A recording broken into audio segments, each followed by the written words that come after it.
We're up all night to get lucky. We're up all night to get lucky. Alright, here we are in game number 1 of this best of 3, guys. It's the EnerJ Cup monthly finals. There's a lot more money on the line than normal. And, well, some really good players to boot. Spawning here in the lower left corner of the map, playing for my insanity. It is the blue Terran player, JJakji. And, of course, get all these social media links out. You can find him on Twitter at JJakji. His opponent, though, a very young player, to say the least. He is 14 years old, playing for ESC Gaming. He's the Red Protoss, Fear. I asked Fear, do you have a Twitter I can share? And he said, no, but I do have a Facebook if you wouldn't mind. So, if you are a fan of this dude, you can find him on Facebook, sorry, not Twitter. Facebook at ESC Fear. Now, I do want to apologize in advance, guys. I think, coming down with a bit of a cold, but I think I should be able to muscle through this as long as they don't, like, super hype up every single thing that happens as the probes mine the minerals. So you're probably gonna hear a bit of a toned down Rifkin cast today, which wouldn't be necessarily a bad thing, as it forces me to kind of chill out just a little bit. So definitely looking for some feedback if this is a more preferred style or not. But for now, a little bit tired, but ready to rock and roll for StarCraft as always. Now, it is a veto system. You know, I've been jumping around through a lot of series. You guys got to see me cast WCS recently, and then, of course, we got the regular Zotac Cups and going for StarCrafts and the EnerJs, and they all have different rules and different vetoes. Some of them don't even veto WCS America. That being said, EnerJ Cup does do full vetoes, and, yeah, so I don't know what the 3 maps in total picked were, but obviously this is an older map pool. They have not changed this to update the most recent ladder map pool, and on one side of the discussion, I guess, you'd be like, Rifkin, this is really boring banter. Of all the small talk, this is actually kind of an important point, though, in my opinion. A lot of players have gotten used to already trying to play on Heavy Rain, Daedalus Point, and Habitation Station because of the new ladder pool. Not just because of the ladder pool, but because WCS incorporates it, as well as a lot of the other major tournaments like ESL's Go for StarCraft. That being said, you've still got some old school maps in the EnerJ Cup ladder pool. I mean, there's Ultra Z and Stronghold, one of the newer ones, but there's also like Akalon Wastes. Like, what is that? Belshire Vestige? Who forgot about that map already? So, we'll definitely get to see some oldies but some goodies today. No, I say that ironically enough because goodies not in the tournament. But one thing I do like is a quick glance at the brackets. First off, you guys can type ! brackets in chat to take a look at whatever you need to, but I like that. You know, there's actually a pretty good mix of players. There's not like 11 Protoss, 2 Terrans, and 2 Zergs or anything like that. There's a good mix of everybody here in the monthly finals. So, good on Homer J for setting this all up and getting it coordinated.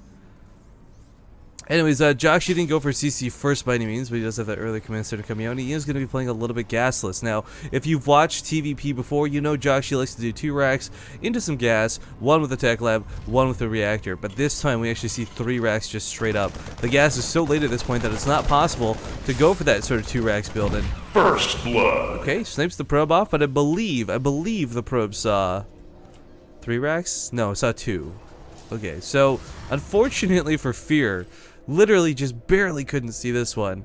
Not that that's a big deal, because what JJakji's doing at the moment, with 3 racks quick like this, the goal isn't to push. I mean, you're going to be able to if you want to, but nobody does like, well actually, you know, I take that back. JJakji does like an 8 Marine push, but that's beside the point here, because he's trying to get 6 Marines per mineral line so they can defend against Oracles. However, unlike every other Protoss player in the European ladder right now, we don't have Fear opening with an expansion into a Stargate, but instead going for that quicker Twilight Council. Now, this is Frost, and Blink is not at all out of the question. In fact, it quite frankly should be encouraged, and there we go, Blink is on the way. Unfortunately for JJakji too, because he didn't open with a Reaper or anything, he's not going to get to scout this, which is going to hurt just a little bit, because Blink all-ins are already incredibly difficult to hold off. Even the most skilled Terran players struggle with that. But if you don't see it coming, it's about 1,000,000 times worse. But he is going to get aggressive with some of these Marines. Just have to be a bit careful. Just hoping to utilize the vision here, the Watchtower. And Stim's on the way. So for JJakji, forcing a scan out, absolutely necessary. Now he sees the Twilight Council, but he doesn't see it being chrono boosted. So he might assume this is Blink. He should assume this is Blink. But there's always the chance that maybe it's Charge, maybe there's a faster Storm somewhere behind this, but he didn't see a Forge. And typically you don't actually go for Charge Lot and Storm without armor upgrades, so it wouldn't make a lot of sense for this to be Charge Lots, and I hope JJakji's not reading it as such. Sorry, meanwhile, back at home, Double Tech Lab's coming down. Yeah, he's definitely going to get some Marauder production out. And these Marines in the middle of the map will actually try to intercept. Will get one of the Stalkers. Nice little pick off there. JJakji still losing no units so far this game, just worth noting. And a bit of a standoff at the moment.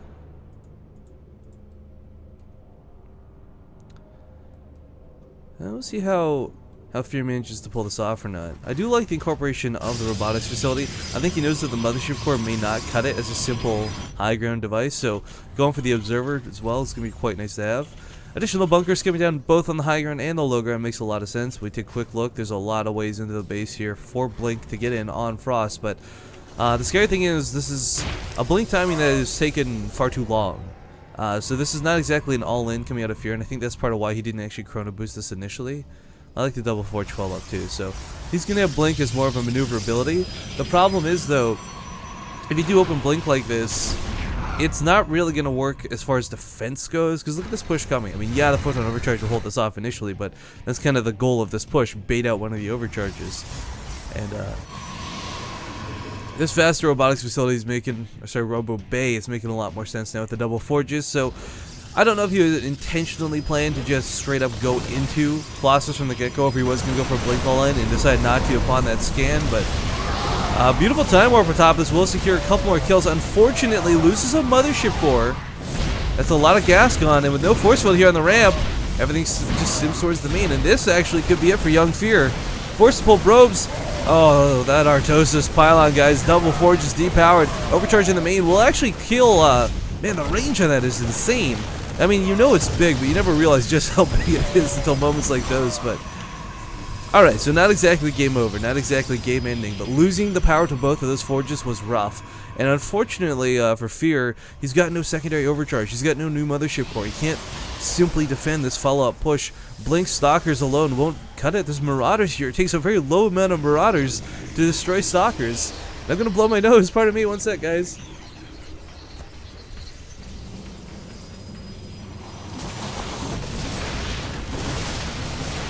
Alright, that engagement going to come down, chasing the Zealots here quite a little bit away, and this is why you like having charge out earlier.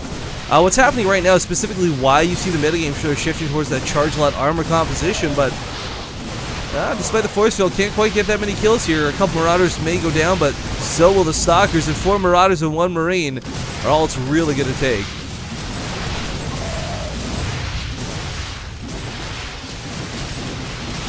Meanwhile, coming in with a couple more Zealots.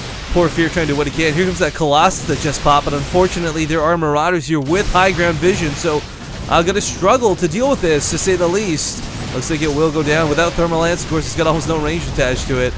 Sacrifices itself, but holds onto the base for just a moment longer. Kind of a cool pickup there out of JJakji twice now to keep these Marauders alive a little bit longer than they should be, but you know, he's taking a third base while this is going on. He hasn't lost any production. His workers are fine. Saturation is great. If JJakji keeps up the pressure, he should just straight up win this game, but Fear, he's getting close to holding this. If he holds off a little bit longer, you know, Storm's researching, charges on the way, but he has to throw away so much, and we can see in the resources lost just how ineffective this hold is going. So it looks like an Archon finishes up, but unfortunately doesn't have the damage nor the kiting capability. Good game, well played is called. And game number 1 is going to go to JJakji.